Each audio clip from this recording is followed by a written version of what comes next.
Get the cake right to the same sex. Leave the fire and the roof style stuff. I'm on the grind like we're chasing the stars.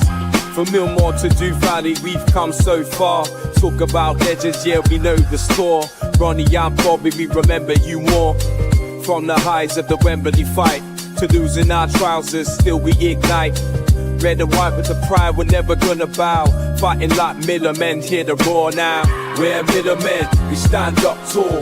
Through ups and downs, we give it all.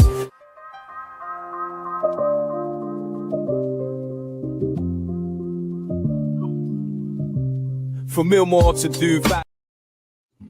Welcome to the KB Terrace Talk Premier League Thursday night show. I am Merzgoff. I am hosting tonight because there is no Bushy. So unfortunately, ladies, you cannot be chasing the bush today. Instead, you've got 6 handsome blokes and a GH instead for your pleasure tonight. Let's go around the panel and say hello. Luke, Birch, how are you doing? Not too bad. What about you? I'm not too bad at all. Good week of football, of course. Well, I say good week of football. Then we move on to LAJS. How are you doing?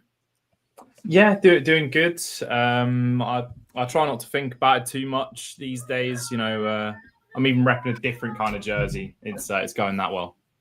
Yeah, probably not. It's on the same sort of level, I feel, right there. That shirt for Spurs. We then are also joined by Carl. How are you doing? Yeah, I'm all right. Thank you, Mers. Good to be here. How are you? Yeah, not too bad. We've also got Sunderland Dan. How are you doing? I'm fine and dandy, mate. Surviving. Yourself? Surviving, especially with what's been going on this evening for yourself. We'll probably avoid the details for the viewers. We then got GH. Hello, how are you doing? Yeah, not too bad. All good. And then finally, I think we've left the best until last. Brighton fan Dan, how are you doing? I mean, up until last night, I was doing great. Yeah, it's all right. It's all right. We won't talk about that game first. I think the first game we will talk about. I mean, we've got to cover 2 weeks worth of football. So we've got, well, I say 2 weeks. There's actually 2 game weeks. So we've got game week 13 and 14 to talk about. And we'll kick it off in game week 13. And since we've got 2 fans from the clubs, we go with Man City Leeds to begin. 3-2 to Man City was. Carl, do you want to kick things off or do you want to kick things off, Birchie?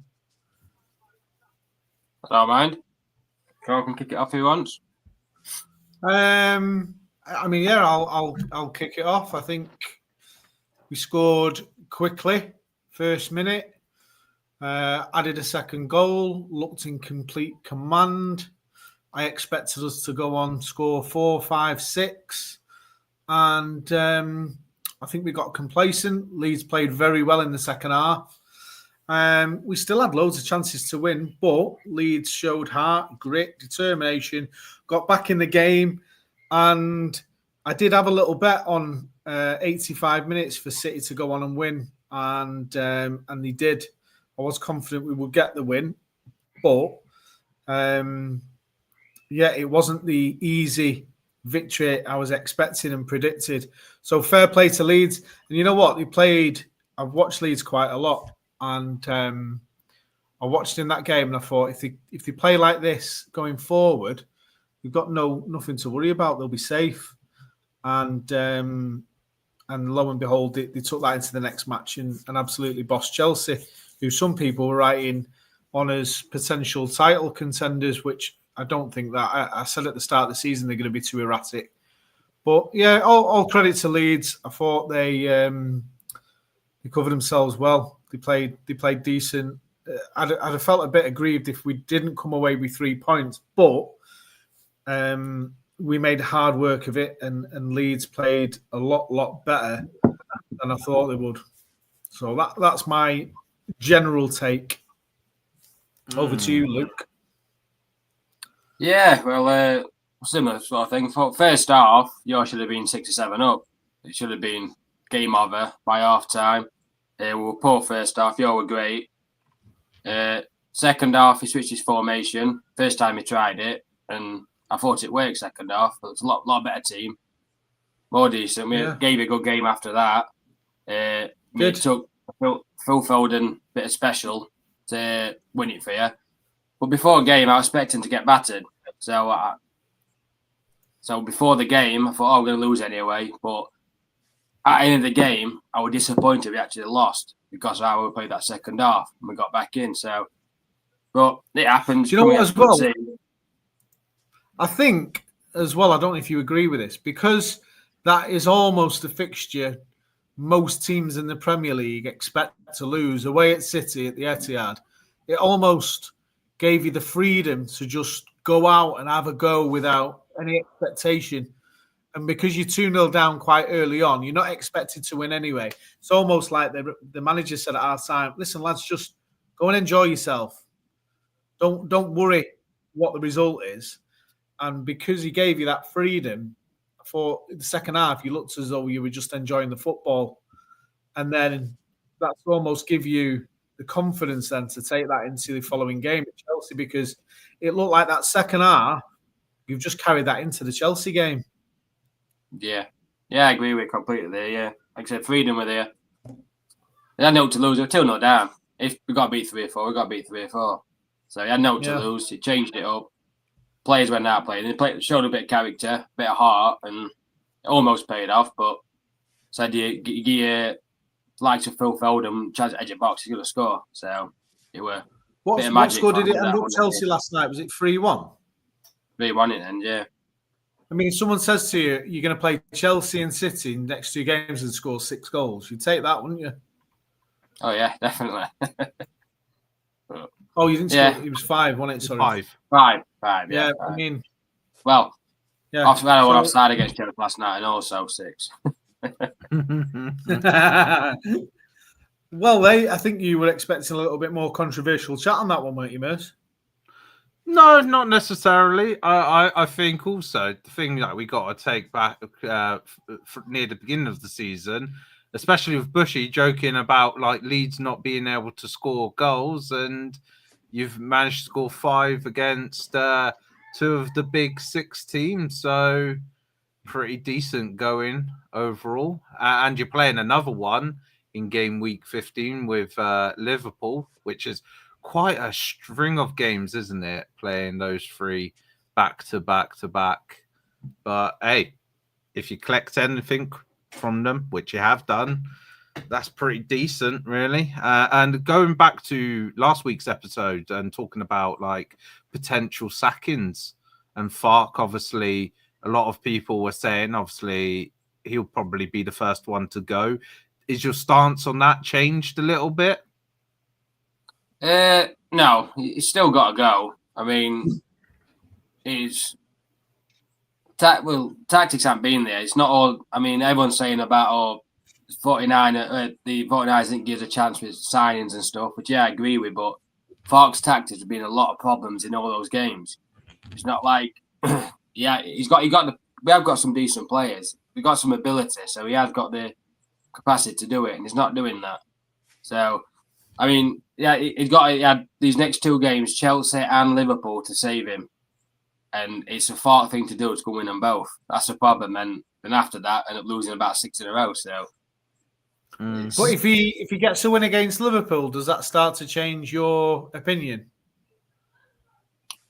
If we start playing well, yeah. I mean, we have the past couple of games. So if we beat Liverpool as well, then there's no reason why we can't beat. If we beat Chelsea, Liverpool, and put fight against City, there's no reason why I can't beat most teams in this league. So we'll see what it's like end of December. Doesn't that give the manager a bit more time then? Yeah, it does, yeah. If it pulls the performance together and it shows that he can do it and the players are fighting for him, then keep him going. If we're getting points out of it, that's all we need. We're not going to do very well. As long as you're doing enough to keep us above relegation zone, then keep going until it folds, basically. Yeah. I mean, Leeds gave us a tougher game than United and Liverpool did. Yeah, well, they can do sometimes. But we got some comments, so we're going to read those out. Evening chaos. Hope all is well. Just popping Andrew to bed, and I have a question for Cole, though. Here we go. My question is, even though City have won, are you concerned, Carl, with the amount of goals you are conceding? Because obviously you did concede 4 against Fulham, who almost completed an unbelievable comeback as well midweek against you. We'll come to that in a second. Fair question. Not the same show without Bushy and Forest Phil. Ha ha ha. Hi Phil. Hope you're well. Right, let's go back to that then. Carl, what do you think? Well, at the start of the season, I always had a slight concern because we were playing Matheus Nunes at right back. So my stance hasn't changed. I still think we need a right back. That was probably as well the worst game I've seen Ruben Diaz play in a City shirt. So I put that as down as a one-off, Diaz, because he's very consistent. But when you're missing Rodri, who's the best holding midfielder in world football, his replacement is Nico Gonzalez, who's playing so many minutes, and he needed to be rested. We were found wanting in the middle of the park, and then you're exposed at right back as well.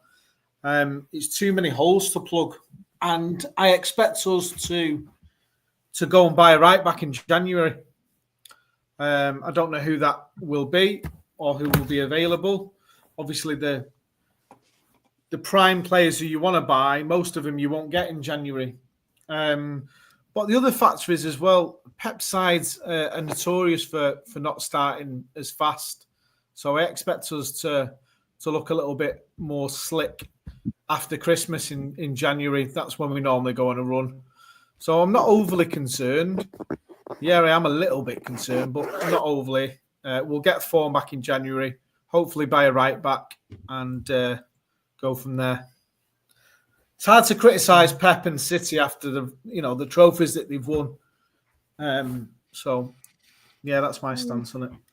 Yeah, but would that fill you with confidence? Because if you're talking about getting somebody in January, you still got about 7 games before that might even happen. Then what? If you're getting somebody from outside of the league, they've got to get up to speed with the Premier League, which could then take some time. So do you really think right now, do you feel confident that Man City could win the Premier League this season? Listen, the season isn't won and lost in November and December. It could be. Yeah, but if you're looking at what you've seen, say, over the past, let's say, 5 games, and you're replicating that in the next 5 games, that you could potentially be having maybe a 10-point gap between yourself and Arsenal, depending on what our results are like. Because it is December, anything can happen, to be fair, because of the amount of games we have in that single month, because you've got to have a bit of rotation with the players and everything. But you saying right now that come January, you sign somebody, you're going to go on and win the league.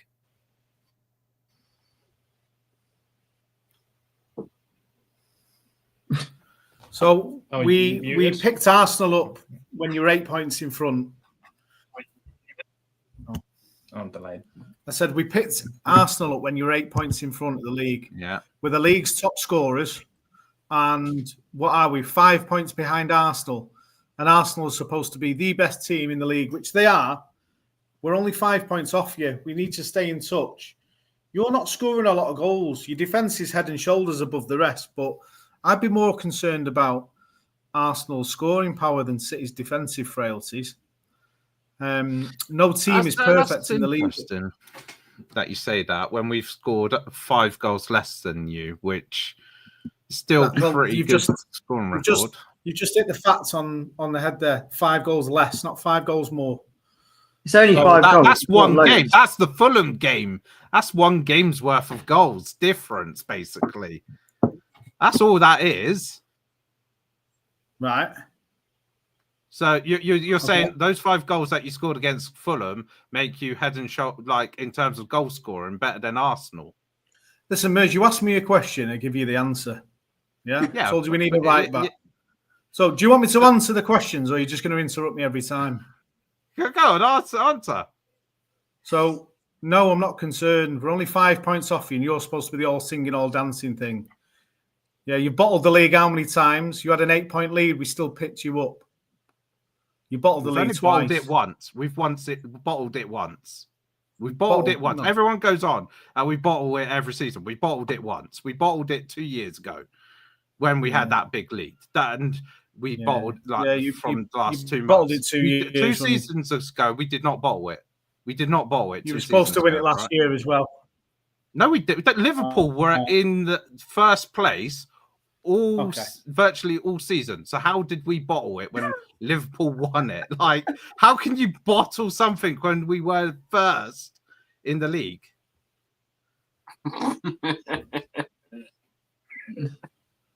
Got a big one there, didn't I? Well, there's the first game of Game Week 13 review, boys. We're on for about 2 o'clock in the morning now.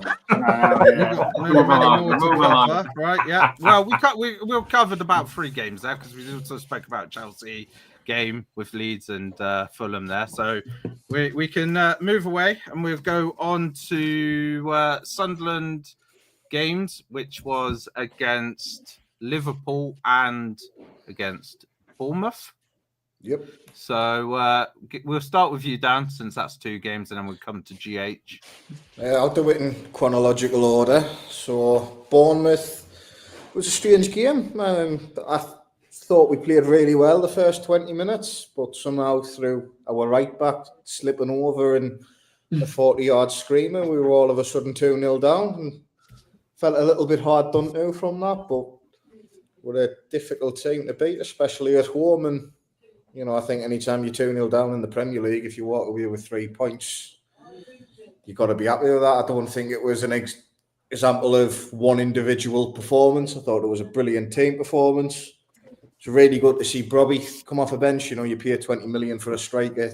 You want to be seeing them getting minutes and playing and scoring goals. So it's really good to see him come off the bench and get the winner as well. And up the table we go, especially at home. And then obviously 1-1 against Liverpool. So I'll let you go first, JH. Yeah. I think, honestly, I don't think Liverpool deserved the win, which is probably why we didn't get the win. I think, we had more chances than you, but your chances were better because, you hit the post off the line, cleared off the line. We just couldn't really do anything with our chances. Isak was non-existent, as he normally is. So was Isak. So was Ekitike when he came on. So was Salah when he came on. The only person that came on and actually looked decent was Chiesa, and he only came on with 5 minutes left. I don't know what's going on, but our defense is just still too poor. You're getting every team, not just you, but every team is just getting through our defense too easily, apart from West Ham. But every other team is getting through our defense far too easily at the minute. It's ridiculous. Mm-hmm. What was your thoughts on the game, though, Dan? I think it's a testament to how well we're doing that. I walked away from Anfield a little bit disappointed it wasn't 3 points, and that wasn't anything to do with the form Liverpool were in going into it. It was more the fact that our striker rounded the keeper in the 93rd minute, and fair play to Chiesa, he got back and blocked it. But I thought we were comfortable letting Liverpool have possession. We sat in a low block and Liverpool didn't give us reason to do anything different because they passed it side to side and couldn't figure out how to play around it. As usual. I thought when we went forward, I would have liked to maybe see us be a little bit more ambitious because I do think when we went forward, we did cause problems, but we were obviously being respectful of our opposition and where we were playing. But I think when we went forward, we caused issues. Hume hit the bar, Alderweireld hit the post. Overall, on the balance of the game, I think a point was probably fair. But as I say, when you have one cleared off the line in the last minute, you do start to think what could have been. Mm-hmm. Got a few more comments, mostly coming from Facebook. Where is the sexy Bushy? Can we see Bushy? Bushy is mine. And then it's saying Luke is the eye candy with no Bushy. Oof, Luke. Apparently, they're going to be chasing you next, by the looks of things. Do we?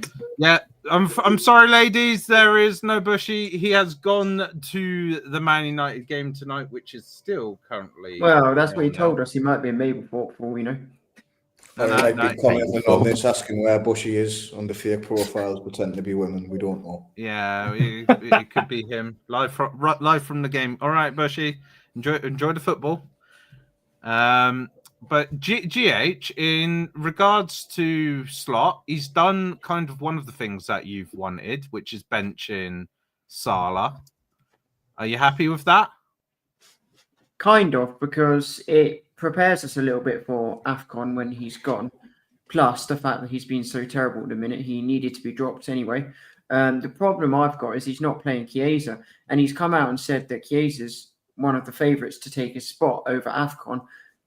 AFCON could be on until nearly the end of January, and he's hardly playing Chiesa at the minute, and he's probably one of our best players. You'd expect him to be giving him more minutes, considering he knows he's going to potentially have to be starting him a bit more. I just feel like he's doing him a disservice to how well he's performing. If you don't use Chiesa then, and once Salah's gone to AFCON, what would be your alternative player to play in that slot? Well, I have heard rumours that potentially we might be recalling Harvey Elliott from loan because he's not playing much at Villa. So potentially he could play on the wing. Or alternatively, hopefully Frimpong's going to be back soon, so maybe he'd play there. But I mean, realistically, based on the fact that Harvey Elliott's hardly had any game time, Frimpong's hardly had any game time, I think the fair assumption would be him to put Chiesa there. Because the only other thing we could do is put maybe Gakpo there and then put like Ekitike on the left-hand side and then like Isak up front. But I just don't think Ekitike is a winger. It just seems weird playing him on the wing. So I think realistically, you've got to be playing an actual winger who's been doing well on the wing, and that's Chiesa. Are you a little bit concerned that your manager spent 500 million and the answer in January might be to recall Harvey Elliott on loan? Yeah, that is a good point. I mean, let's be real. We may have got a bit lucky last season, but, because he did inherit a title-winning team already. And you could clearly tell Salah, Van Dijk, all of the players that we've kept, like Curtis Jones, Graham, all those players, they were much better last season. Albeit, yes, we've probably had more injuries this season, Conor Bradley and basically our right side has been screwed a lot of the season. So you could say that it's down to injuries, but realistically, yes, I think he's in a predicament. He doesn't know what he's doing. And he hasn't. I think Chiesa kept him in the job last night. I think if he doesn't block that, he could have went this morning. I'm under the impression that it would be stupid to sack him until the end of the season. If we continue to play shit, then he could be gone. But I just, based on the fact that yes, I know he inherited the team, but you have to be good enough to still win the league. And he won the league last season. I think it would be stupid just to, at this early stage of his time at Liverpool, to sack him. And who else would you replace him with? If Slot stays, where do you think you finish in the Premier League? Good question. I think my heart says Champions League, but my head says probably Europa League. Okay, so it's like sixth then, potentially, because of the additional slot for the Champions League. Yeah, 6th, 7th, 8th, around that sort of margin, I reckon, which is not great, but considering where we are now, I'd somewhat take that, because we're like, where are we? Like mid-table or something? Yeah, you're I still think Liverpool will get top 4. Oh, we're 8th, yeah. I mean, yeah. You say that, but Arsenal and City, we're not coming above Arsenal and City. Sunderland and Brighton and Villa are proving too good at the minute. And we'll not be up there come the end. We'll slow down a bit. And Chelsea is Chelsea. Chelsea are always in and around, so it'll be tough. Oh, and Palace is up there too, aren't they? So yeah, but there's not a lot of points difference though. So if you're looking at saying the top 4, like 4th right now is 24 points, and you're in 8th on 22. So that is literally one win. I mean, if yeah. everyone above you lost, that's one win, and you're back in the top four. I mean, essentially. like I was saying earlier, Spurs are only on 3 less points than Liverpool, and they're mid-tables. They're literally mid-table, so it doesn't really add up. The points is quite like everyone's picking up similar sort of points this season in and around the middle to top. And another woman has commented on Facebook. That's 4 different women now, supposedly. Could all be catfish accounts, of course. Where is Bushy? United game? Yes, he's at the United game. Is supposedly. We just need a banner at the top. Bushy is not here at the United game. Were you obviously happy with the West Ham result 2-0? I thought, obviously, it's West Ham. Let's be real, West Ham are not the best team in the world. They have leaked a lot of goals this season, so it was kind of obvious that they were going to probably at some point lose to someone because they had a few good results. And yes, obviously our defence played a lot better. I think it benefited having Gomez at right back because Gomez can actually defend, unlike whoever the hell we've been playing, whatever he's decided to go with week in, week out, some midfielder that doesn't belong in defence. So I think having Gomez has really helped. Did I expect us to keep a clean sheet against Sunderland? Probably not, because I knew Sunderland were much better than West Ham. But I did see promising signs that hopefully we can bring forward with us from West Ham. John has commented, have we spoke about a certain team who wear red and white? I know this will sound controversial as I support the black and white North team. Hats off to Sunderland. Really big set of results. We have spoken about Sunderland results, John. And now we are going to move on to Brighton. So obviously over the weekend, Brighton fan Dan went up north and met up with Phil before the Forest Brighton game. And then obviously you had your match last night. So do you want to talk us through both results for us and that meet up? Yeah, so obviously Nottingham Forest was an interesting occasion. Obviously meeting Phil, he's a top lad. So that was, I said to him on the day, regardless of the result, it's great to meet him in person. I predicted a 2-2 draw. And to be honest, throughout that game, it could have gone either way. Like, first 23 minutes, as I said in my review, it was all Brighton. Like, I'm pretty sure you guys or people in the chat, I couldn't really read it because the connection up there is bad, but people were saying Brighton all over them. Yeah, you're not wrong. We were. We just, again, same old Brighton. You can't finish. We just could not find the finish. Then they started growing back into the game, having a few shots here and there, and you thought, all right, this is more of an open game.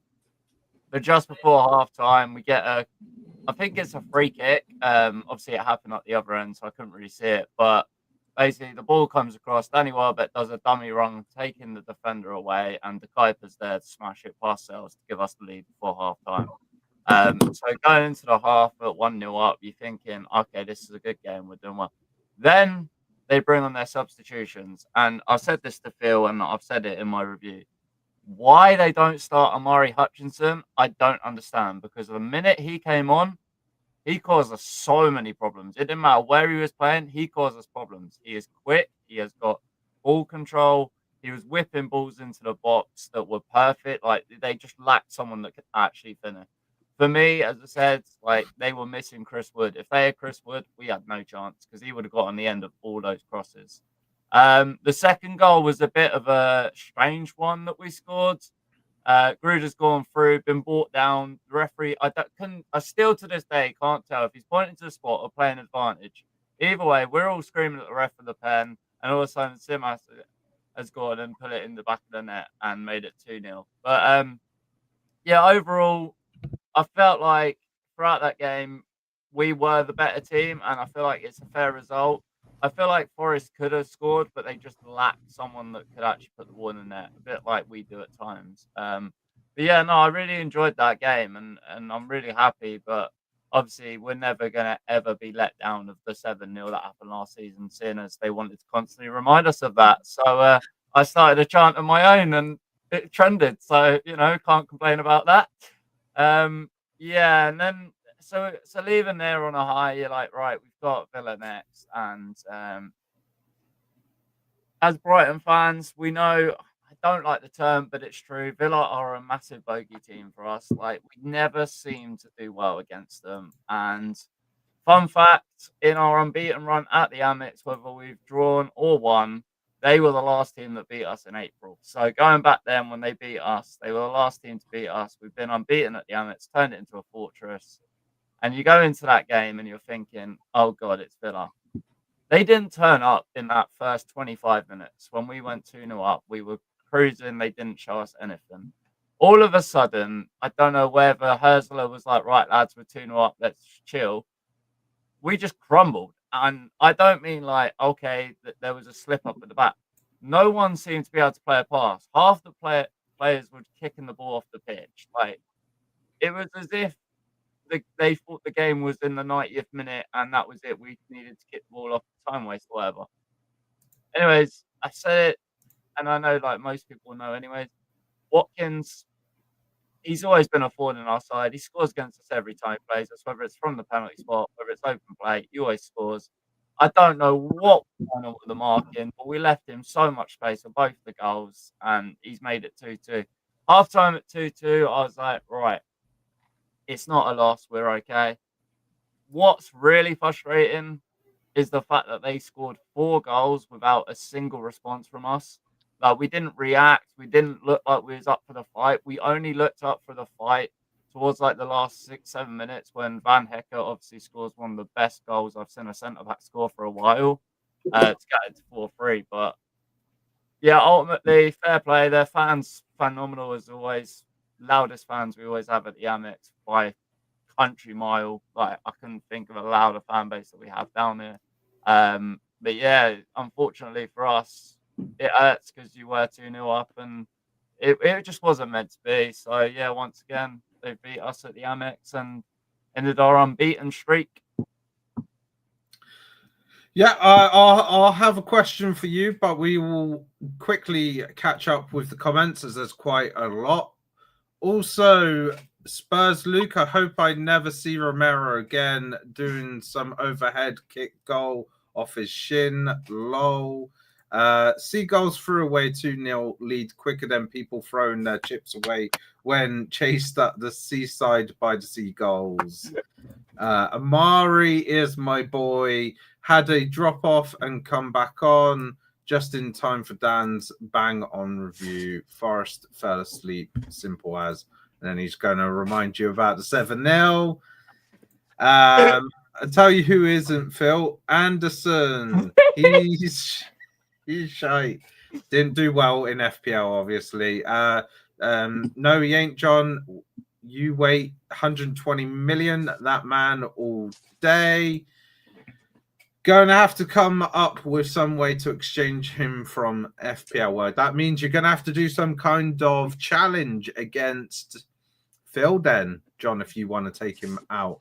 Are we going to mention how well I've done in FPL? No, Phil. This is not the show to talk about FPL. That's tomorrow, all right? Come on, you should know that by now. You think Anderson is worth the same as Isaac? Oof. Was it good? Oh my God, there's a lot of comments. I felt for you guys, Dan. Villa are my soft spot team, but you've got so much respect for Brighton after their performance last week. You lot said Chelsea beat Leeds wrong again. No. Well, actually, in predictions, probably. But then again, we didn't actually talk about predictions for that result because we never had a show about it. So technically speaking, I don't know what everyone's predictions were for that game. Actually, let's quickly talk about that now. I'm presuming everybody here predicted a Chelsea win. I was on the fence about it, but I did go 2-1 to Chelsea. I nearly put 2-2. What did I didn't go Chelsea win. Well, I sent the prediction in as 3-1 Chelsea. I just made a typo. And yeah, 3-0. Yeah, Dan, I 3-0 Chelsea. I put 3-1 right. I just said it would be Chelsea. Yeah, I put 3. I did put 3 goals for Chelsea. Yeah, didn't get that right. Yes, Calvert-Lewin, England number 9. Well, okay. But going back, It's 2 and 2. Potentially, yeah. So Brighton fan Dan, I was going to ask, with that game in regards to Villa versus Brighton, do you think the fact that some of the players got rotated out, did that maybe have a little bit of an effect on the result? Yeah, I mean, look, when we had the lineup out, I was chatting to a few of the fans that I sit around, and obviously when we played Nottingham Forest last week, we also did rotate, leaving Belieber on the bench and bringing him on in the 80th minute to sort of solidify the midfield role. He started that game. By the way, he had a great game. There's a lot of players that had great games. The thing that done it for me was that we didn't actually we basically didn't have a plan B. So Simas was our striker that we had on. He got injured, and we've got Danny Welbeck on the bench. Rather than bring on Danny Welbeck or someone with experience, he brings on Hinshelwood, who is a phenomenal player, and we've seen him score goals. Obviously, he scored against Brentford. He scored against other teams in the past. But you kind of need to replace a position that you lose the player in. So obviously, we lost the striker and bring on a CDM. So we're kind of doing a catch-22 situation. We then stick up Gruder, who's a cam, and he was just isolated. He wouldn't have the ball retention. But one thing I will say, I'm not sure if I said it in my review or not, because obviously it was a bad game. But we definitely missed Jorginho Ruta. Like we missed someone that can sit in that midfield, hold the ball up, and then play the ball or just charge at defenders. Like we had no one that was really willing to just run and get fouled. Everyone just seemed to be a pacifist when it came to going towards the Villa line. Like as soon as we started conceding goals, we just went completely backwards.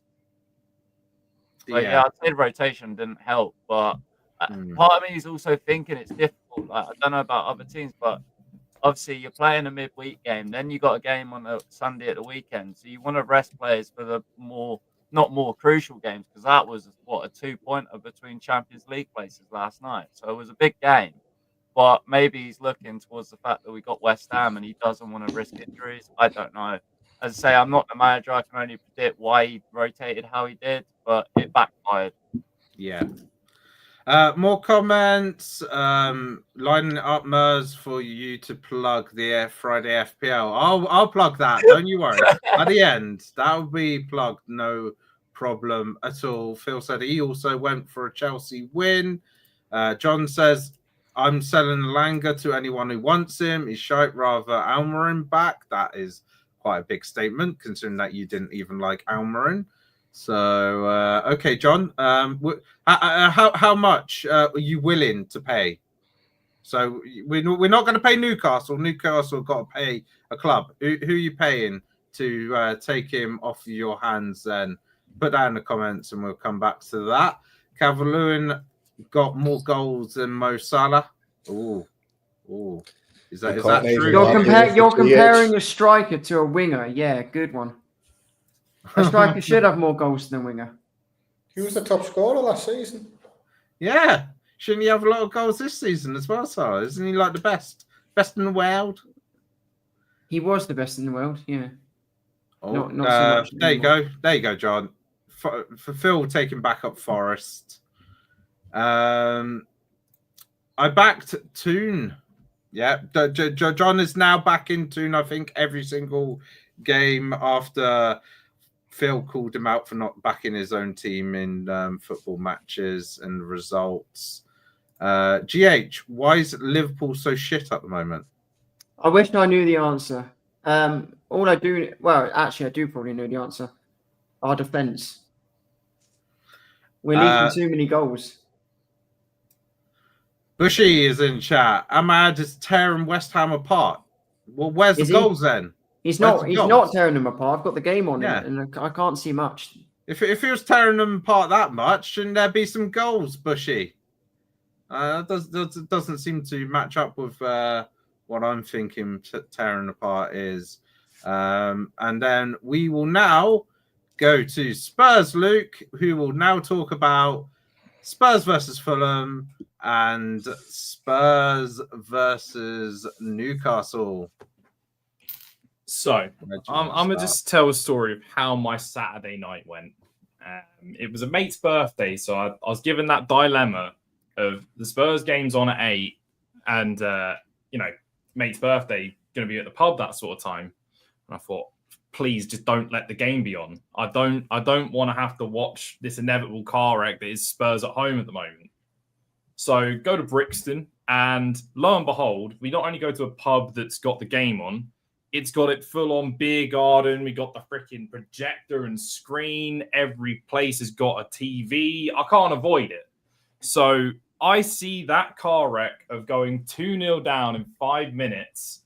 Thank God none of the people that I was with that night watched football. Thank God, because otherwise I don't know what I'd have done, because it was just the pretend it's not happening, but just talk about anything else rather than football that night. Vicario for that second goal in the Fulham game, my God, he looked lost. He looked like he was just going for a stroll through a field. Just casually runs out there, just kicks it back in. Just general jog back. Just casual little looks around confused why everyone's freaking annoyed at him. And then you've got him. You've got Thomas Frank with the interview post-game. You got Pedro Porro throwing his toys out his pram that people were booing. When you get performances like that and people question real fans and, the real fans wouldn't boo like that. Who the hell are you? Who the hell are you to suddenly... You've been here, what? Porro's been there 2-3 years. Frank's been there less than 6 months, and they're calling out real fans. Sorry, that's not how this works. We've supported this through thick and thin, and suddenly you're telling us we're not entitled to share our opinion on an absolutely terrible performance and a terrible run of performances. It is despicable, honestly, when you hear it like that. But then we can inevitably go, we've got to travel to St. James's. Famous place that we do really well. So the fact we escaped there with a point, despite not playing particularly well, I will say, dodgy penalty. I don't know what everyone else's take on that is when you see they did say they were going to crack down on holding in the box, but then also the Spurs player gets put in a headlock. Then the Newcastle player drops down. Like, it's at best, it's 6 of one, half a dozen of the other. But you've got that, and you see, thank God for Romero, honestly. Like, the passion of that man. Literally, our 2 best players right now are our centre-backs, which, when we leak goals, is just concerning. I don't know really where to look. It's. Can I ask a question? Why Go for it. Is it so bad, particularly at home? Because that's the part that doesn't make sense as an observer. Usually a team, you'll probably look at 90% of teams are better at home than away. I'd be very shocked if it was lower than that. But is it just the complete opposite? Yeah, it's not even like it's a normal Spurs thing. The last year we were at White Hart Lane, we went unbeaten there. That was, I think we came 3rd that year. I think it was a City United Spurs year. And we were unbeaten at home the whole season. So it's not like maybe it's atmosphere, but you can't really explain it. Fair. Is it a knock-on effect of maybe your summer transfer window? Because you did miss out on a lot of primary candidates to other teams, and you kind of settled for like second options in a lot of scenarios. Do you think that could have maybe had an effect? Like Thomas Frank didn't get his probably like people that he really wanted? Potentially. I know you're implying Eze and Gibbs White there. Xavi Simons in his own right did look at Leipzig for many years like a top quality player. Clearly isn't suiting the way we're playing right now. I don't even think we know where's his best position, whether it's him on the left or whether it's him through in the 10. Maybe it's a Bundesliga thing, because Wirtz hasn't really done well at Liverpool, has he, either? It is weird. Like, that is something I've thought of as well. Like, a lot of the time, it seems to be very hit or miss the Bundesliga when it comes to attackers. Someone like Haaland is obviously bucking the trend on this, but a lot of the time you see someone come over and they do seem to struggle. Timo Werner being a prime example. Like, you've got someone like that who's struggled at both Spurs and Chelsea. Havertz struggled for quite a while when coming over. He sort of found his mojo maybe last year, you could say, but a lot of the time inconsistent. So potentially, but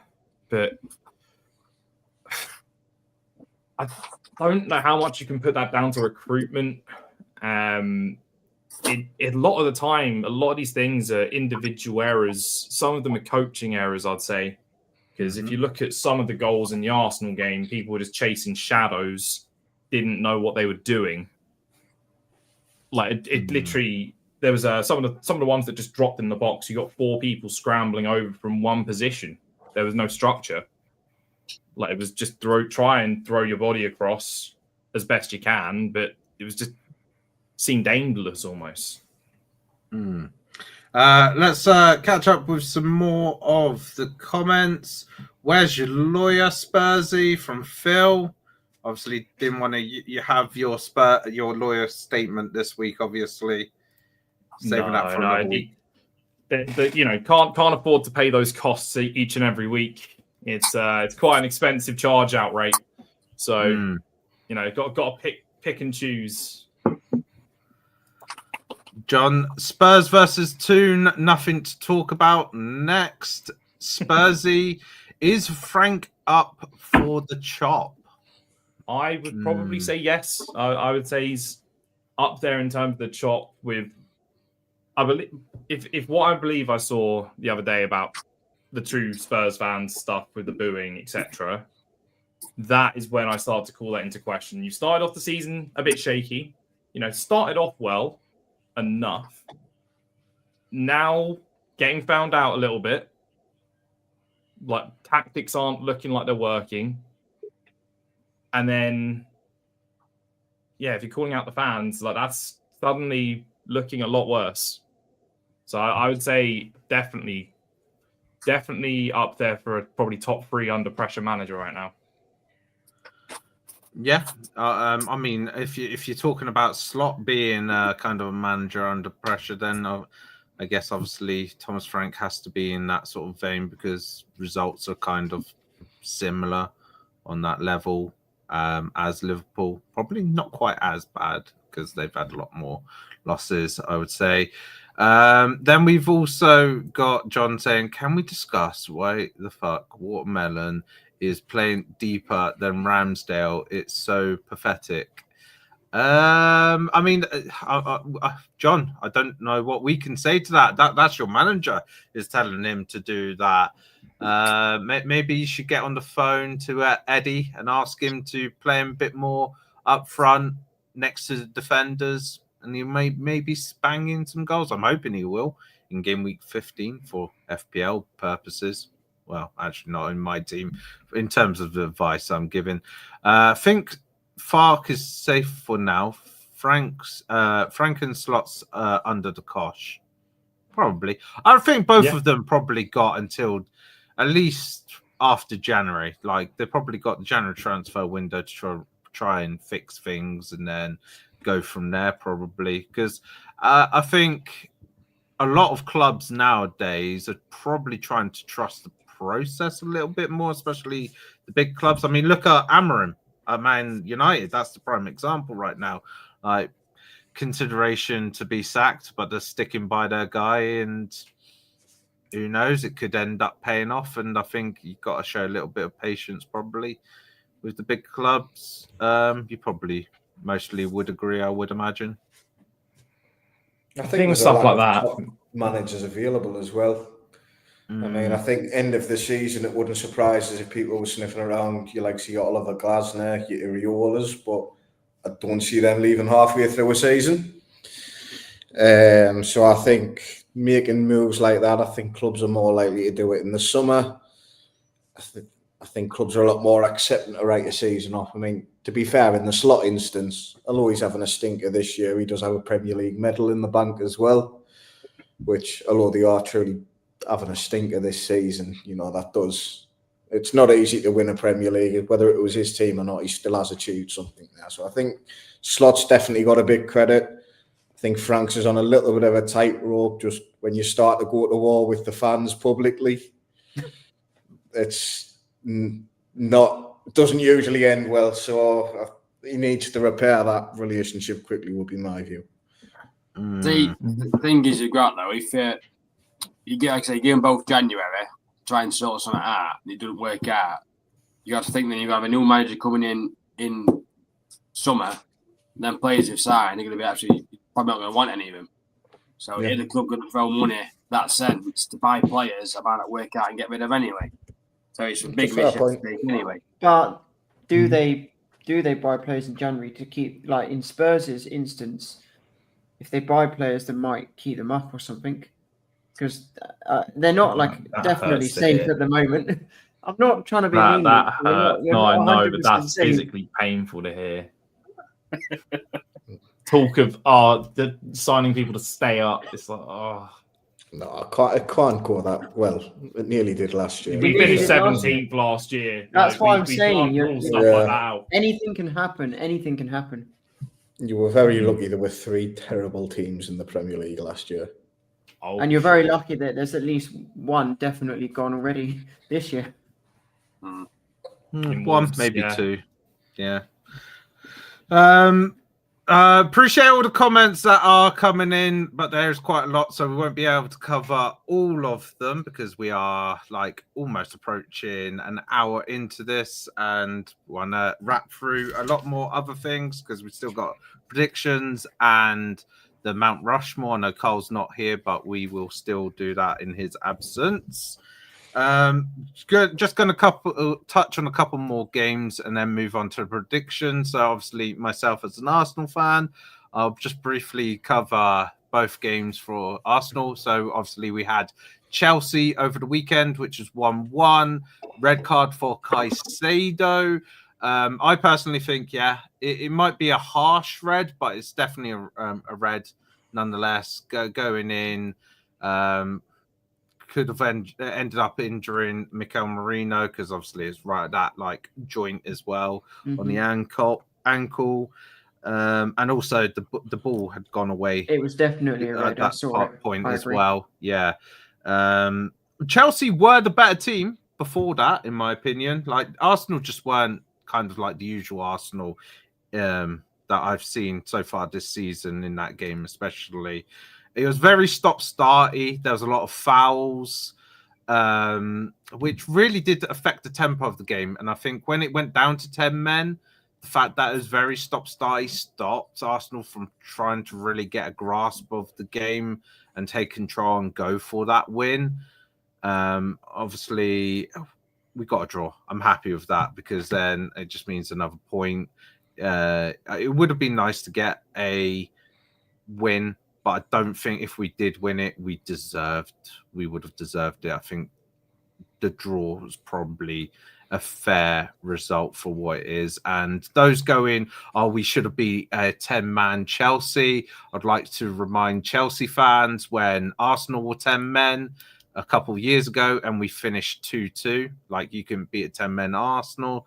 So it is what it is. I think when it's big teams, when it's 10 men, it's not quite the same as playing against a 10-man Wolves or something like that. A big team has a bit more quality about them. They're a bit more well drilled. They're probably also prepared for those kind of scenarios as well, where that they can still try and play a little bit of football as well when they're down to 10 men, and also they're going to defend a lot more better in comparison. Because when someone like I say Wolves go down to 10, they're just going to put everyone behind the ball essentially. Whereas in Chelsea can just play a little bit. Plus, Chelsea have had practice. Yeah, Chelsea have had so much practice playing with 10 men this season. But that's it as well. Yeah, they've had a fair few games where they've gone down to 10. Kind of reminds me with last season with Arsenal, actually. We had a lot of games where we went down to 10 men. A lot of time. It was stupid little things to do with the time wasting rules and stuff like that. I remember Rice kicking the ball away being one of them, and yeah, exactly, and getting a red for that. As for the Brentford game, it was kind of like a routine win. It was at home. It's one of those games that it probably was going to be difficult. It's a bit annoying. We also picked up yet another injury. So Mascara went off injured. Timber came on off the bench. Is that 3 centre halves down now? Yes. Gabriel and Saliba. Are they due back anytime soon? Gabriel is going to be a kind of medium to long term injury, Right. so there's no known return date for him. Saliba, I think, is relatively short, like a couple of weeks. Mascara, I don't know because I haven't actually read anything yet about how bad it is. But yeah, if we're looking at a couple of weeks on all of them, then we're probably going to have to be playing Hincapié and Timber at centre back probably on the weekend, which I think is perfectly fine. I don't think that's bad. It's not a bad 4th and 5th choice, is it? Like, no. Miles Lewis-Skelly's going to get some action soon then. Yeah, like Calafiori can step in at centre back as well. Like that. That's the thing. Ben White. Arsenal.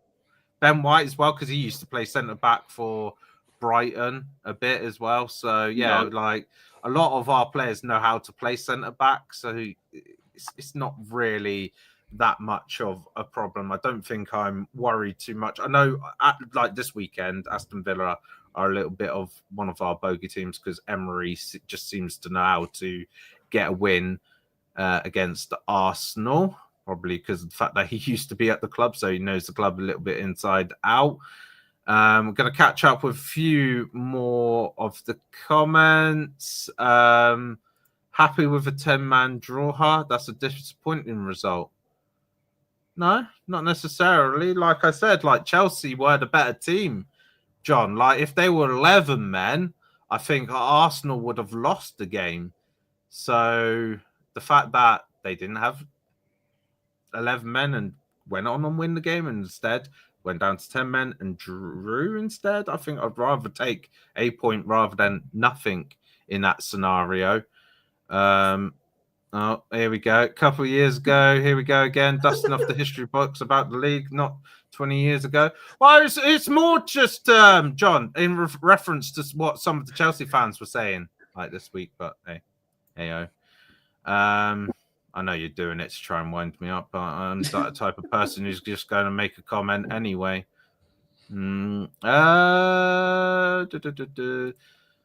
I mentioned this on Sunday's show. You have to capitalize on 10 men. Yeah, you do. You are right, Phil, but it's like I said, it's not like a 10-man Wolves versus Chelsea, a bit more well drilled.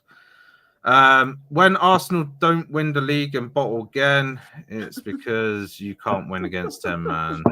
Oh, right, yeah, okay. Anyway, let's move on to predictions. So first up, as mentioned, Aston Villa versus Arsenal, because that is the lunchtime game on Saturday. So I'll start with myself. I've predicted a 2-1 win for Arsenal away at Villa Park. Berchie, what's your prediction? I've gone for an Arsenal win, but I've gone 1-0. It's gonna be a tight game, I think. Yeah, I can see that. Yeah, Luke, Spursy Luke, you're on mute. Luke. I've gone for a 1-1 draw. As mentioned, it's a bogey team. It's taken, the last time I can remember, was the off the back shot for going past Martinez from Jorginho. So always tight games, 1-1. GH, what's your prediction?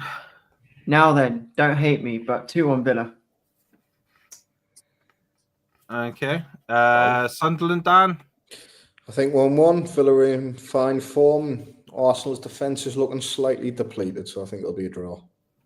Brighton fan, Dan? 3-2 Arsenal. Okay.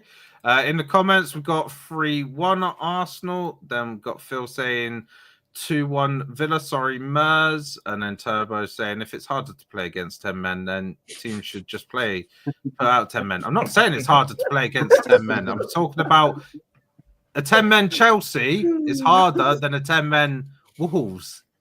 Oh dear. Oh well, never mind.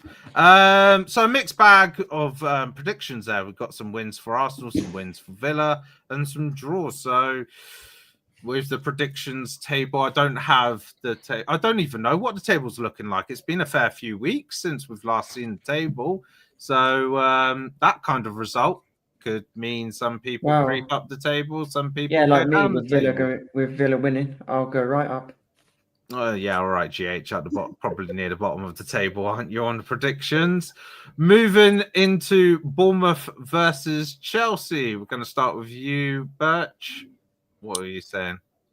I think Chelsea will bounce back. Bournemouth have not been particularly good as of late, so I've gone for a 2-0 Chelsea. Okay, nice. Luke, Spurs, Luke. Bournemouth are that team that I can't really predict this year. Like whenever I say a result for them, it seems to go the other way. So I've gone 2-1 Chelsea, but honestly, it wouldn't surprise me if they pick up a win here. Okay. I can't get a read on them. GH. 1-0 Bournemouth. 1-0 Bournemouth. Okay, interesting. Mm-hmm. Sunderland, Dan. Similar logic to Spurs, Luke applied. I don't really trust Bournemouth. I don't really trust Chelsea, so I just went with a 1-1. That's the same as what I've gone with, a 1-1. Then Brighton fan, Dan. 2-1 to Chelsea. 2-1 to Chelsea. Yeah, okay. Again, another game with different set of results, but I think a lot of the logic behind it is fair because Bournemouth started off well, gone downwards a little bit since. Moving on to the comments, we have John with 2-1 to Chelsea. Then we've got Phil saying 2-1 Bournemouth. Semenyo back on form this week with 2. That's an interesting statement there, actually, Phil, because Semenyo hasn't really done anything in about, I want to say about 6 games now, maybe 5. As soon as I bring him into my team. Oh, so basically what you're saying, GH, is that you jinx everybody, like in FPL and stuff. Like I did this weekend with my triple captain, but anyway. Yeah. I think everyone had to see him idea this weekend, and Leeds absolutely killed that. Yeah. Moving on to Everton versus Forest. We're actually going to start opposite end this time. Brighton fan Dan, what are you saying? 2-1 to Forest. Okay. Sunderland Dan. 2-0 Everton. Sorry, Phil. GH. Sorry, Phil. 2-1 Everton. Okay. Luke. I've gone 1-1. If it was at home, I'd have backed Forest, but at Everton, 1-1. Okay. Birch. This one tough to call, but I've got Forest to scrape it 2-1. Forest 2-1. Okay, so this one's again another sort of mixed bag of results because myself I've gone with 2-1 to Everton. Sorry, Phil.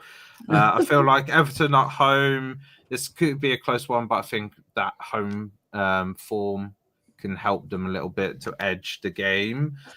Comments, we have got John saying Forest 2, Everton 2. Oh no, wait, is he changing it? 2-0 to Everton. Oh no, wait, make up your mind, John. Now we got 2-1 Everton. We've got 3 different predictions here from No, I think he's laughing at me and GH. No. I think. Maybe. Then Phil is saying 2-1 Forest. He's backing his team because he says you got to always back your team. So if he said otherwise, I would have to be calling that into question and doubt. And he's saying you all doubt Forest. Well, sorry. We didn't all doubt Forest, actually. Yeah, not all of us. Get it Some right, of us. Some of us doubt Forest. Just the real ones who know the real scores.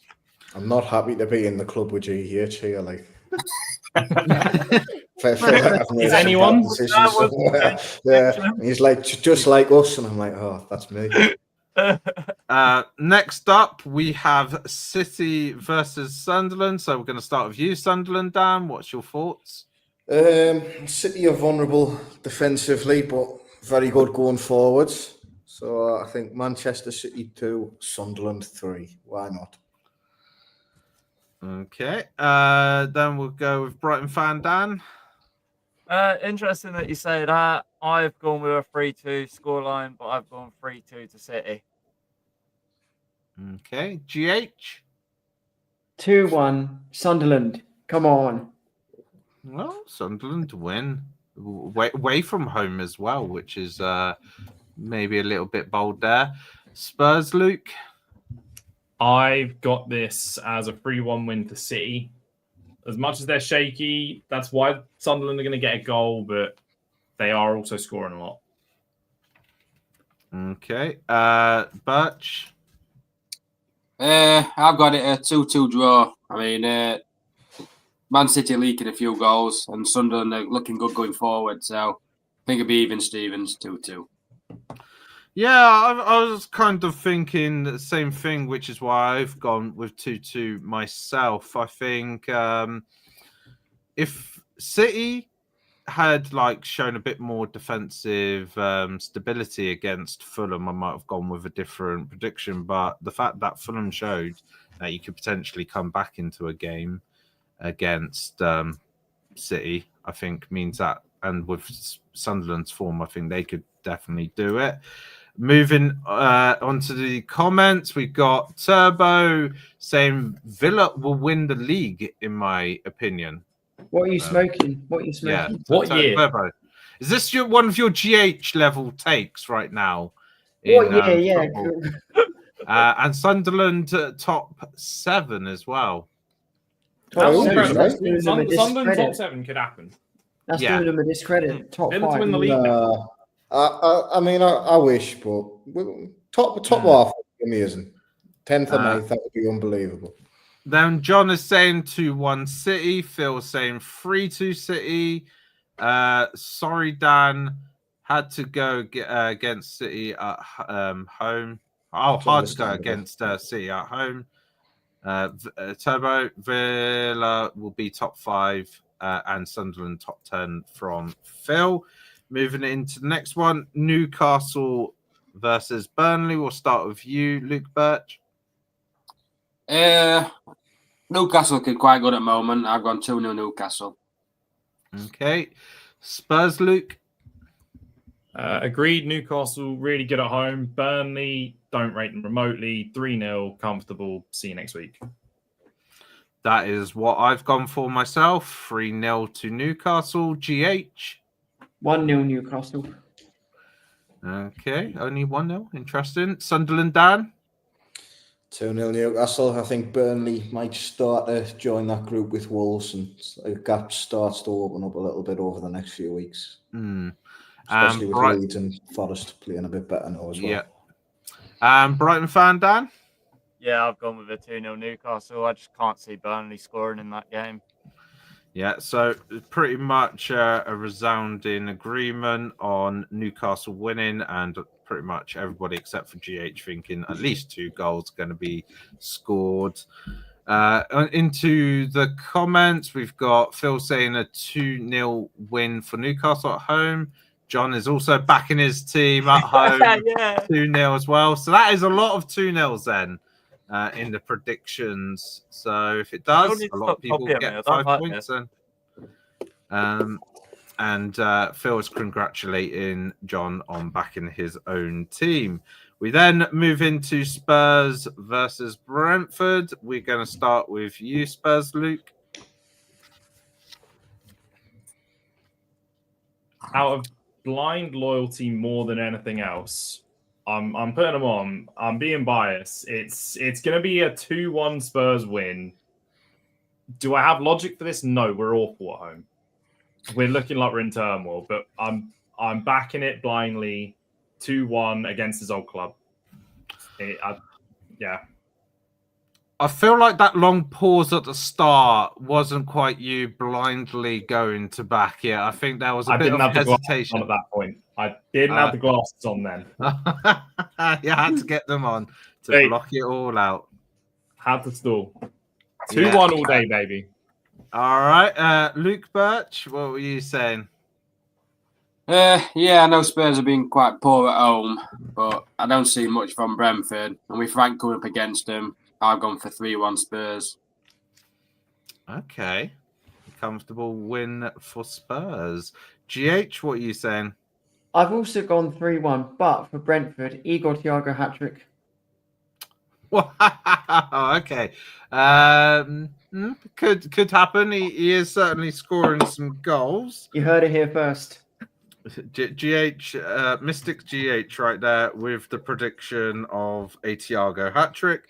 Sunderland, Dan, what are you saying? 1-0 Spurs. Why not? Okay, just a 1 goal in it. And then Brighton fan, Dan?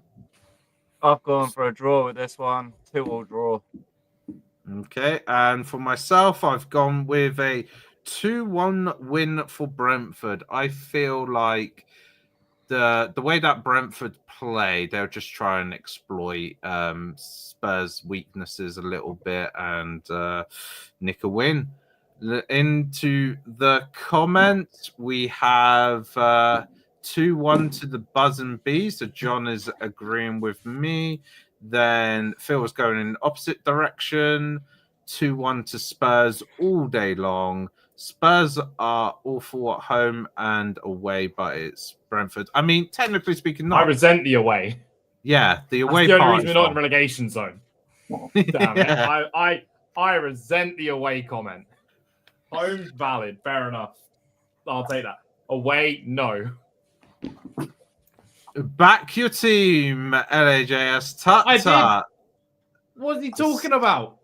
Yeah. I said 2-1 win for Spurs. And He did. disgraceful.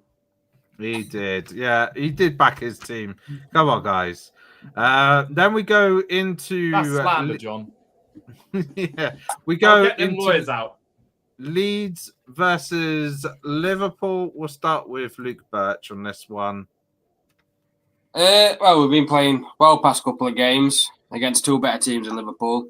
I think Liverpool are poor defensive, and I think where we're playing at the moment, I think we can cause some threat to them. So for the first time, I've got Leeds to win. I've gone 2-1.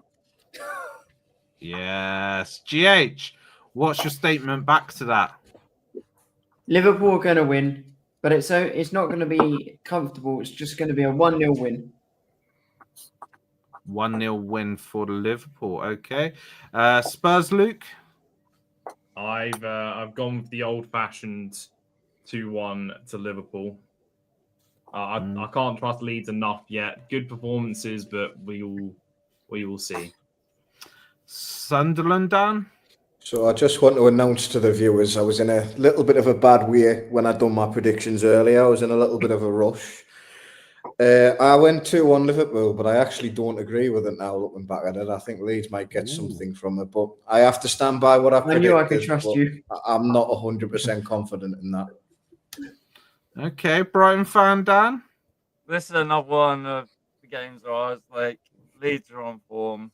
Liverpool may just beat West Ham, but is it enough? So I had to go for a draw, so I've gone with a 2-2 draw. Okay, so again, this could be one that is drawing a bit of division in terms of what people are thinking the result's going to be. Because myself, I'm backing a Leeds win. I think with the fact that they nearly came back and got something against Man City. They managed to comfortably beat Chelsea. Two big teams. I think another big team at home as well. I think just be able to edge a little bit of win. Especially considering Liverpool aren't the best at the back, are they, GH? Let's face it. They're not, no. No. So, yeah, you see, you should have gone with a Leeds win then, GH. Oh, no, actually, sorry, you got to back a Liverpool Well, win. no, I actually back fraud my team otherwise. every week. I'm not John. I back my team every week. Yeah, you got to do that, apparently. Then Phil was saying 3-2 to Liverpool. I'd say that. And then John is saying Liver Rats 2-1, even though I want Leeds to win 40-0 and snap his axe legs respectfully. Nah, John, that's horrible. How could you? Yeah, you shouldn't be asking for an injury to a player, no matter how much you hate him, John, for what he did over the summer, Isaac. Then we move into Brighton versus West Ham. Let's start with you, Brighton fan Dan. Yeah, it's going to be an interesting game. Obviously, off the back of what happened last night, we've got to bounce back. West Ham are currently holding Man United, but obviously that game wasn't being played when I did my prediction. Going to go with the theme as always back in Brighton, whether it's a draw or a win, I never go with a loss. So I'm going that we are going to edge it 2-1. So it's going to be Brighton 2, West Ham 1. Okay. Respect that. Sunderland, Dan? I'm actually a little bit more confident than you, Brighton. Dan, I've went 3-0 Brighton. I think you'll bounce back good and proper. Wow, that is a comfortable win and a bounce back for Brighton. GH? Sorry, Dan, don't hate me. But, Oh, here we go. I don't care. Everything you say is cap anyway, GH. So go ahead, mate. 6-0, 7-0. No, not that bad. 2-1 West Ham. No.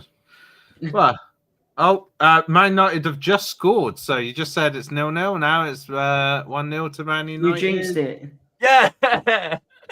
You're the real jinx, not me. That one's for Bush. Dallo, the goal scorer. Of all people as well. Oof. Oh, Those not that Dallo. have captained Bruno Fernandes this week instead of Haaland.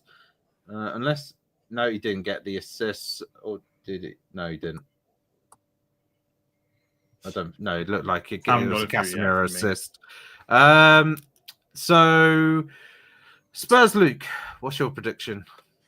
Well, you hate to see the twins feuding like that over something. Oh, like that's a terrible goal. It's okay though. I feel like looking at the screen. I'm the dad in the middle as well. I've got this one. I've got this one down as a 2-1 win to Brighton. Okay, and Luke Birch. Yeah, and we Dan. I think Brighton's gonna come to a win this. I go on 3-0 as well. Okay, I'm agreeing that Brighton are getting 3 goals, but I've gone with a 3-2 win for Brighton this weekend. I think it has the potential to have a fair few goals in it, I feel. And then moving into the next game, Fulham versus Palace. Let's start with you, Luke Birch. I've gone for Palace being a bit too strong for me. I've gone 2-1. 2-1 Palace. Okay. Spurs, Luke. Craven Cottage is a tough place to go. I've got this as a 2-0 Fulham. Okay. I forgot to go to the comments. Liverpool defenders are more open than Bonnie Blue. Seagulls to get the chips back 3-0. Sorry, Dan. I just think it's going to be tight. I've gone 2-2.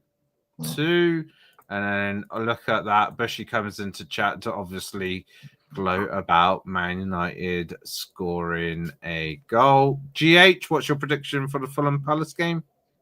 I think it's going to be a tight game. 2-2. 2-2, yeah. Sunderland, Dan? 2-1 Palace. Okay. Brighton fan, Dan? A 1-1 draw. I've gone with the lowest amount of goals then here. I've gone with a 1-0 win for Palace. I just feel like it's one of those games that it's just not going to be that entertaining, I feel. Then in the comments section, we've got John's with 1-1 Ball Fest Palace game. Then Phil was saying 2-1 to Palace all day long. Palace are going to win. Then the final game that is going to be this weekend is Wolves versus Man United. Let's start with you, Brighton fan, Dan. Well, I mean, I obviously don't see Wolves scoring. I'm not sure when their next goal is going to come, so I've said Man United are going to win it 2-0. Okay, good. I'm in agreement with that. Like, Wolves are just Wolves at the moment. I just don't know where the goal's going to come. And Man United, if they don't win this game, then bloody hell, it just shows you just like how mixed result-wise Man United are this season. This is a game that they should be winning. Sunderland, Dan, what's your prediction? Exactly the same as Brighton, Dan. 2-0 Man United. Okay, GH? I think Wolves are going to get their first win of the season. It's going to be 1-0 Wolves. Of course. Of course, Jay. Yeah, do you drunk tonight? I just can't back Man United. I never have. I never will. Do I you hate just them. want to reveal one thing? When did you make these predictions? Can you just reveal to us when you made these predictions? About 5 minutes before the podcast. There we go. But I was always going to predict a Wolves win. So. Then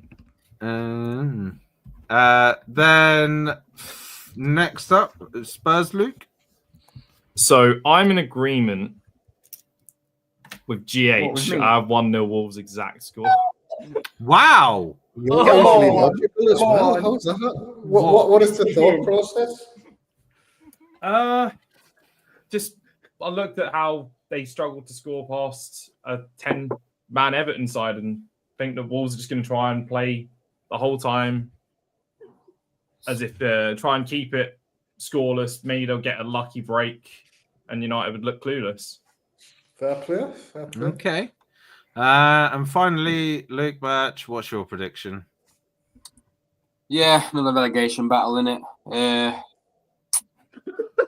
I think Wolves is too poor. I can't see him getting anything, and I think if Man U don't win it comfortably, there's something wrong.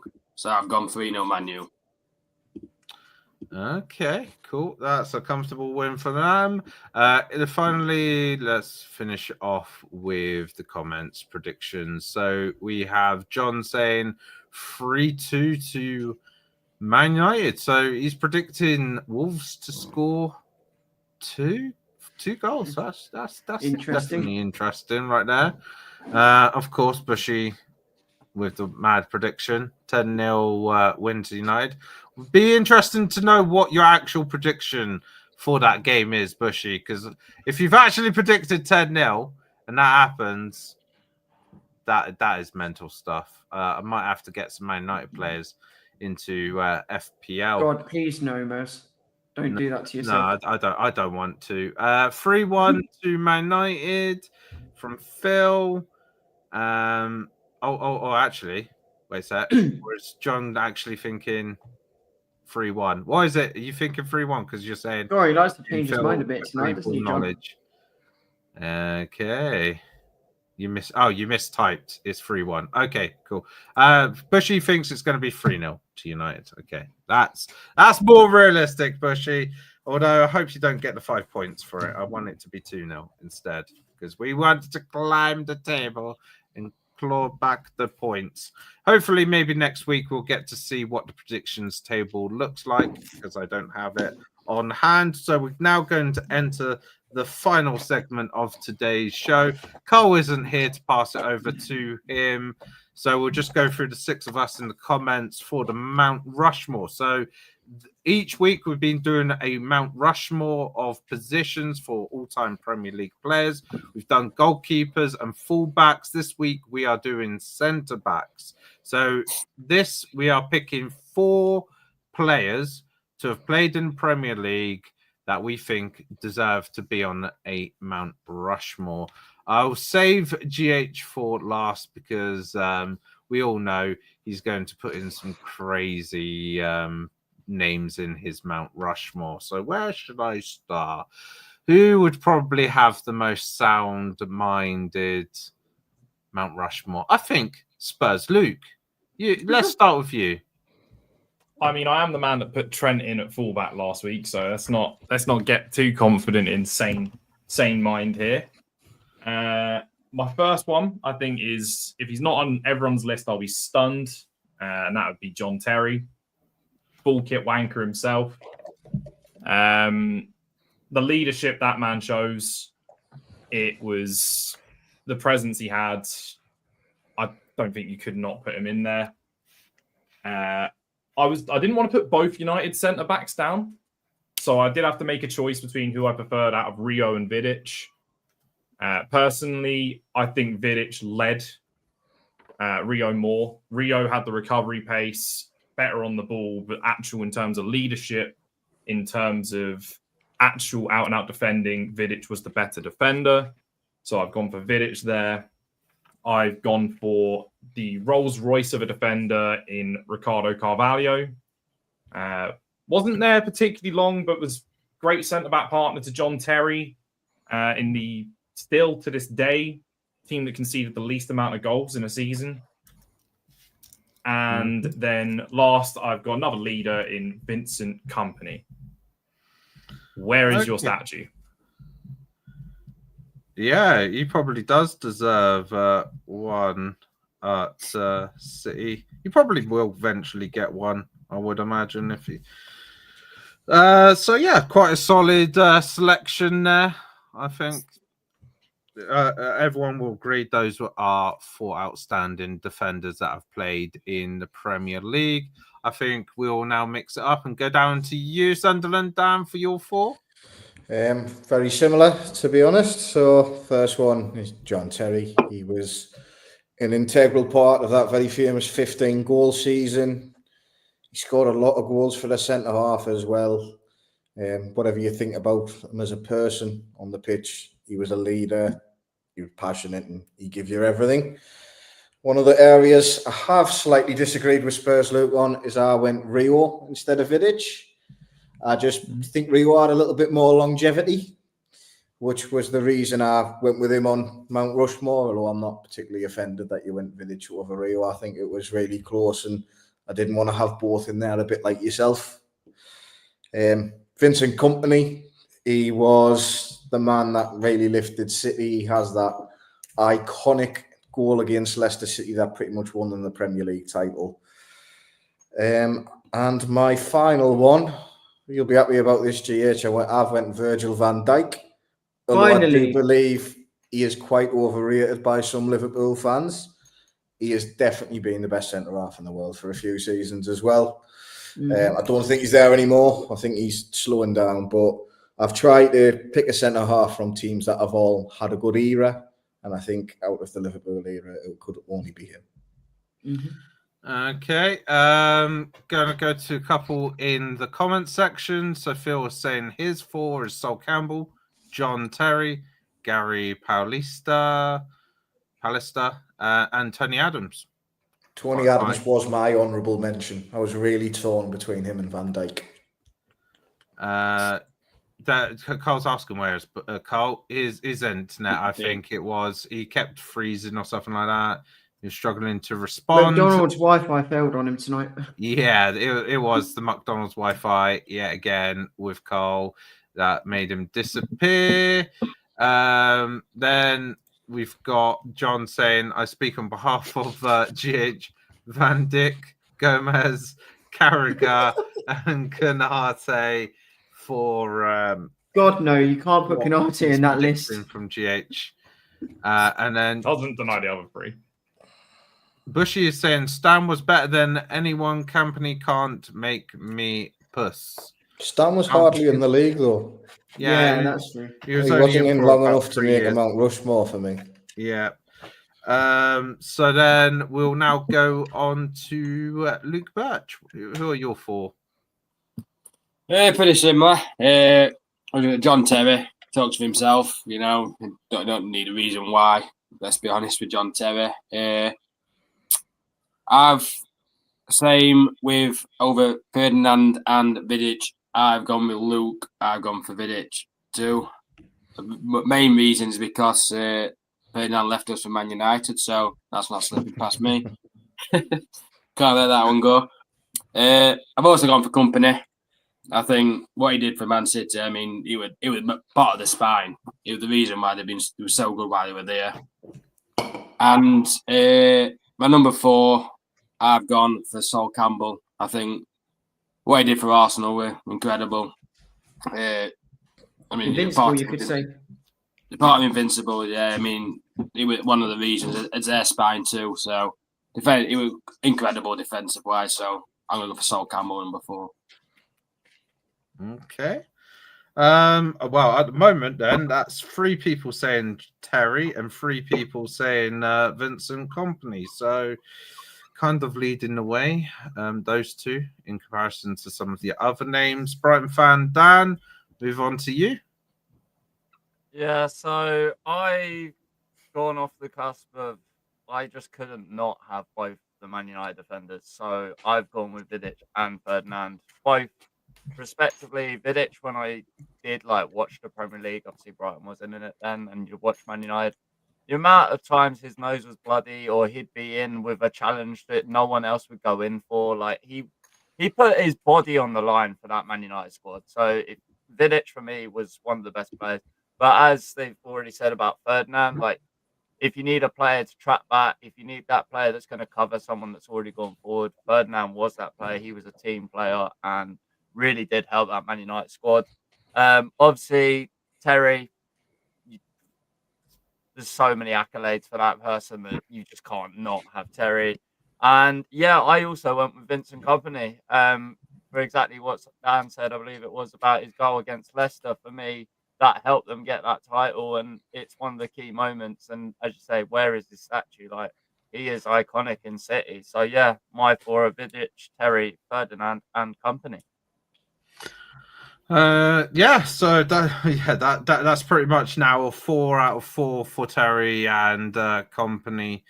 Vidic has now moved on to 3 out of 4 people saying him. So if we're at the moment saying who's going to be the Mount Rushmore, it's going to be Vidic, Terry, Kompany, and Rio, because he's also got 2 votes. So pretty good Mount Rushmore as it stands after 4 people. Now I'm going to mention mine, and I think I might as well just start off with these 2. Terry and Kompany are on mine as well. No questions about it. Kompany, great leader.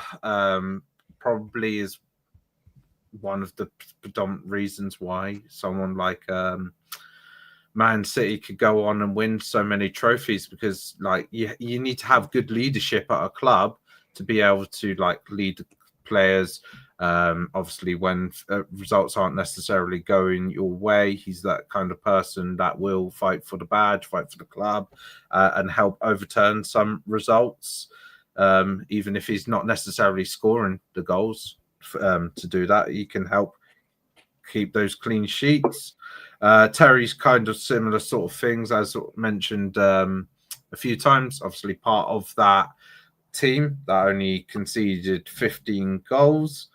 Then myself, in terms of the Vidic Rio situation, I have gone with Vidic as well, because I personally feel like he was the better defender, and I think as a character I quite like Vidic. And then finally, I have to do it. Invincible man himself, Mr. Sol Campbell, gets into my Mount Rushmore. I know that's not going to make Luke happy one little bit. Go into You're the pronouncing comment. it wrong. It's pronounced Judas. But I don't know where we're getting this pronunciation from. Sol who? So who? Sol Campbell? So no, so Judas. No, yeah, all I hear is Judas.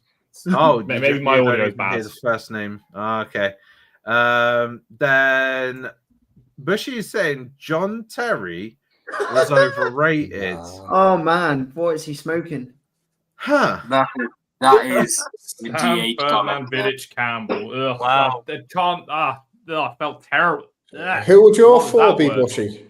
Yeah, we haven't seen you, but I think He's Bushy's got it. I'll mainly just quote going it. to be saying, Yeah. yeah.